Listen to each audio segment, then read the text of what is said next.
Vous écoutez le journal d'Iggy, chapitre 24, résolution d'une jeune propriétaire. Bonjour et bienvenue dans le podcast équin bimensuel qui raconte le quotidien en tant que propriétaire de chevaux. Tous les 15 jours, je publie un nouvel extrait de mon carnet de bord pour partager avec vous et avec le plus d'objectivité possible mon aventure avec ma jument Iggy. Le but, s'entraider entre nous et arriver à se poser les bonnes questions. Nous sommes au milieu de la 4e saison du podcast. Et oui, déjà. Je profite des fêtes de fin d'année pour vous proposer une double petite coupure. Dans l'épisode d'aujourd'hui, pas d'invité, pas de format long, mais une petite réflexion personnelle que j'aimerais partager avec vous autour du thème des résolutions. Ok, je sais que ce n'est pas très original à quelques jours de la fin de l'année. Mais les deux sujets dont je vais vous parler juste après trottent dans ma tête depuis quelque temps déjà.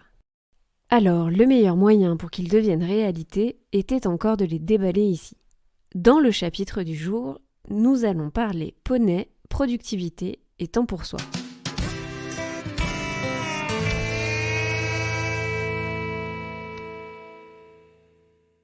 Avec les chevaux, je veux aller vite, alors je prends mon temps. Celles et ceux qui me suivent sur Instagram ont déjà lu cette phrase il y a quelque temps. Elle n'est pas de moi. Je l'ai piquée à Evan Delassalle, qui est un enseignant indépendant, basé en Suisse. Cette phrase, elle résonne étrangement en moi depuis que j'ai Iggy. Cette phrase, elle pourrait être un mantra qui se décline à l'infini, car en fait, dans la vie, si l'on souhaite aller vite, il faut savoir prendre son temps. Ce que je vais vous confier aujourd'hui m'oblige à prendre énormément de recul sur moi-même. Comme tous et toutes, il y a des aspects de ma personnalité que j'apprécie et d'autres un peu moins.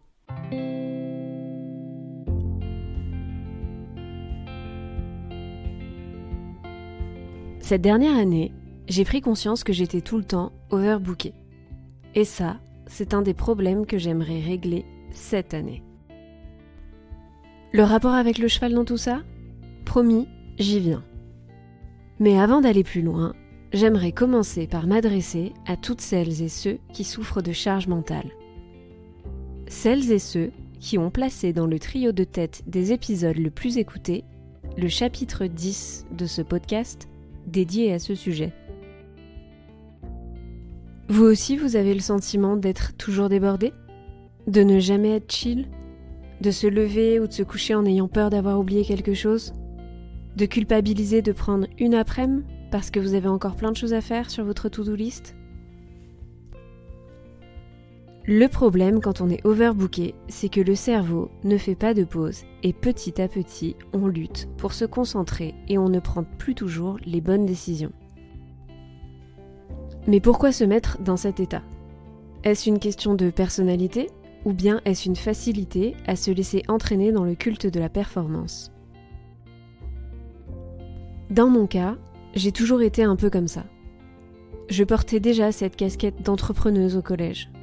Entrepreneuse dans le sens où j'aime avoir des projets et faire toujours un peu plus ou autre chose que ce qui m'est demandé.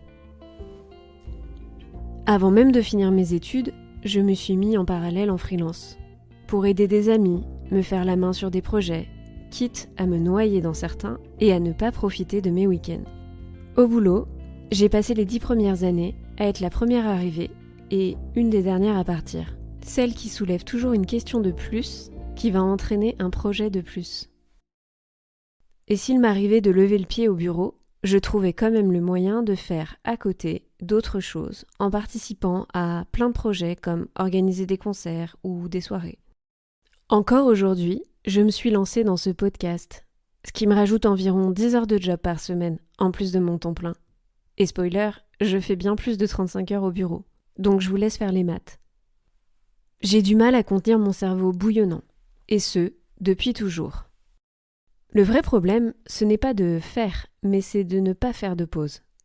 Parce qu'en plus du boulot, du podcast, du temps passé avec Iggy, avec Orion, il y a aussi les formations, les randonnées, le yoga, le temps de jardiner, de cuisiner, de lire, de mater des séries, d'organiser des srévos. Bref, tout ça, mis bout à bout, au final, fait que je ne me repose que quand je dors. Je me demande à tout hasard combien d'entre vous se reconnaissent dans ce portrait. Car j'ai remarqué que cette manie d'être overbooké a l'air de se démultiplier chez les gens qui côtoient les chevaux ou qui vivent avec des animaux d'une manière générale. Que ce soit les pros ou les amateurs et propriétaires. Alors, quel est le problème dans le fond ? Est-ce si dérangeant de ne pas se poser ? Et en quoi ça vient jouer dans notre relation avec notre poney ? Chez moi, le fait d'être toujours dans l'action se traduit depuis quelques années par un accroissement de la fatigue mentale, de l'hypervigilance, une difficulté de concentration et finalement, je deviens plus lente, ce qui fait que j'ai l'impression de ne jamais en voir le bout. Pourquoi je livre ici tout haut un des aspects de ma personnalité avec lequel je suis le moins confortable ? Parce que je crois que nous sommes très nombreux dans ce cas. Depuis quelque temps, je cherche à cibler précisément ce qui me retient petit à petit d'avancer, de m'améliorer. Ce qui m'empêche d'aller vite, pour reprendre le début de cet épisode, c'est que je ne m'octroie pas de temps.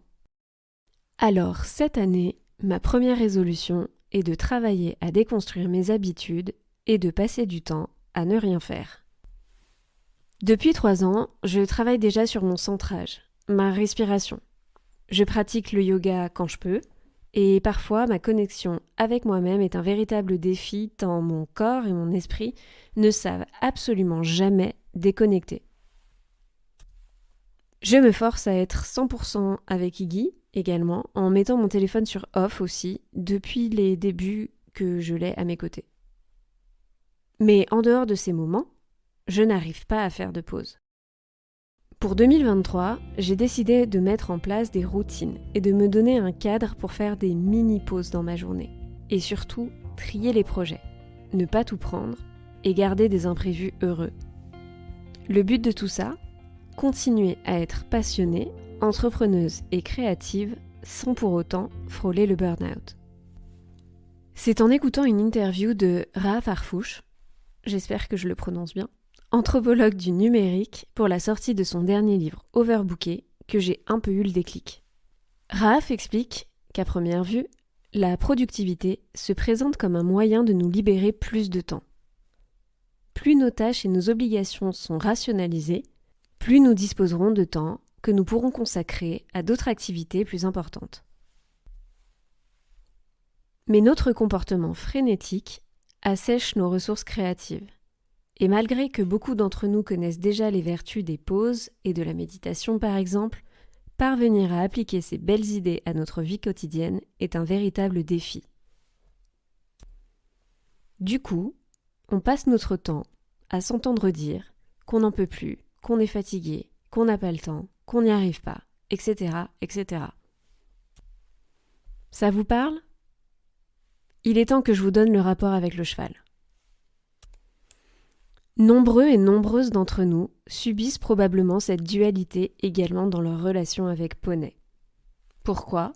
Parce qu'il est difficile de se détacher du monde productif dans lequel on vit, du flux incessant d'informations, d'inspiration, d'images et de savoirs qui nous entourent. Moi, la première, je prône plus que tout le rythme qui m'est imposé par Iggy, le fait de rester dans l'instant présent quand je suis avec elle, mais ça ne se fait pas sans lutter. Car l'humaine que je suis souhaite toujours un peu plus. Repousser les limites un peu plus. Essayer de copier ce qu'elle a vu en formation ou dans un post Instagram. Les habitudes ont la peau dure. Comment réussir cette année à incarner des principes et à ne pas juste les adopter temporairement quand je suis avec Iggy ? Peut-être simplement grâce à la deuxième résolution que je me suis fixée. Prendre soin de moi.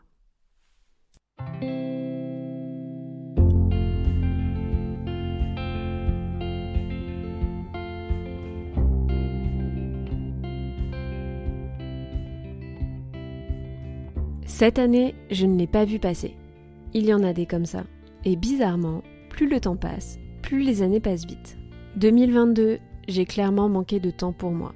Je me suis laissée dépasser par la masse de choses à faire que je m'étais confiée. Une liste d'objectifs trop longue et des tâches trop lourdes. Entre le démarrage du podcast, qui est venu bouleverser mon rythme, et un déménagement heureux dans la maison de mes rêves, j'ai quand même voulu enfiler le costume de la meilleure propriétaire de l'année. Alors clairement, le temps a manqué, car aucun de ces projets ne se réalise en un claquement de doigts.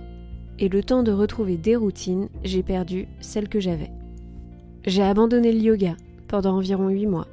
Je n'ai pas pris le temps de faire mes 2 séances annuelles chez l'ostéopathe, ni celles d'acupuncture qui me permettent de traiter quelques douleurs chroniques. Je n'ai pas fait non plus de grasse matinée, ni pris énormément de week-ends pour moi et mon mec, ceux où on fait des activités pour soi.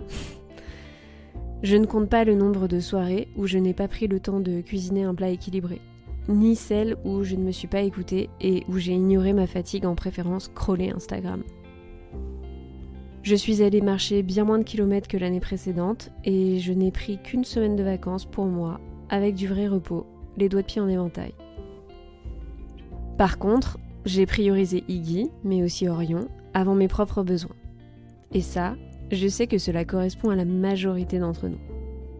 Le problème, c'est que ça ne tient pas dans le temps.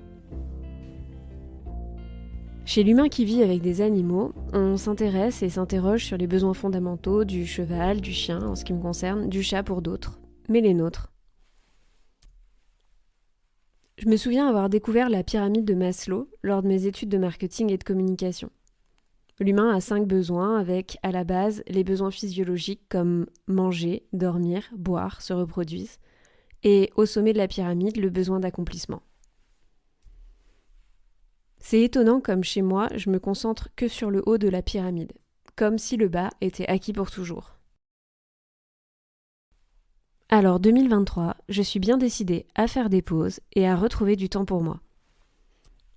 Du temps sans formation, sans lecture poney, sans arrière-pensée ou bénéfice autre que mon épanouissement immédiat. Je ne regrette pas d'être passionnée, et je compte bien le continuer à l'être, mais j'en oublie souvent la recherche de mon bien-être. Je vous avais promis le rapport entre ces résolutions et la propriétaire que je suis, alors le voici. Se recentrer, c'est un des premiers savoirs que nous enseigne notre cheval. Ce savoir-être si précieux et pourtant si difficile pour nous humains. Le cheval a cette capacité à nous ramener constamment à l'instant présent. Et en sa présence, j'y arrive, nous y arrivons probablement tous et toutes. Mais à côté. Cet enseignement ne mérite-t-il pas de dépasser notre simple pratique équestre ? En tant que femme ou homme de cheval, on cherche constamment à améliorer notre connexion à celui-ci. Mais on sait que celle-ci passe avant tout par nous. Notre capacité à nous reconnecter à nous. Et malheureusement, notre monde d'humain, où l'on multitask, où l'on ne s'arrête jamais, où l'on est sans cesse sollicité, ne nous facilite pas vraiment la tâche. Devenir propriétaire, ça reste le plus beau cadeau que je me suis fait. Et l'exclusivité n'a rien à voir là-dedans. Le fait de vouloir faire comme je veux non plus, ni même de satisfaire mon besoin de posséder. Devenir propriétaire m'a juste permis de rencontrer et de vivre avec des animaux qui sont les meilleurs professeurs de tous les temps. Cette année, je veux surtout gagner en sérénité et pouvoir bénéficier du calme dans mon esprit pour moi et pour moi uniquement. Parce que c'est le plus grand enseignement que m'offrent Iggy et Orion. Alors, je ne sais pas si ces 2 résolutions vous parlent, si vous vous y retrouvez dedans, si j'enfonce des portes ouvertes ou si ces quelques mots résonneront pour vous, parce que vous n'arriviez peut-être pas à mettre le doigt dessus. Mais je vous propose qu'on s'en parle en DM sur Instagram, si ça vous dit. Une chose est sûre, c'est que même si je suis bien décidée à ralentir et prendre du temps pour moi, le podcast restera un rendez-vous que je continuerai d'honorer. Parce que ça fait bientôt 1 an que je vous partage ce carnet de bord, et grâce à lui, j'apprends, je prends du recul, et je rencontre des personnes passionnantes et tout aussi passionnées que moi. Mais surtout, grâce à vos retours, vos messages, je sais que j'aide certains et certaines d'entre vous à réaliser leurs rêves, à franchir le pas et à devenir vous-même propriétaire. Alors merci, c'est le plus beau cadeau de fin d'année que vous pouviez me faire. Je vous souhaite donc de bonnes fêtes, un bon réveillon, et je vous donne rendez-vous en 2023 pour la suite de la saison 4. Si vous avez aimé cet épisode, n'hésitez pas à le partager à votre tour. Merci de votre écoute et à très bientôt.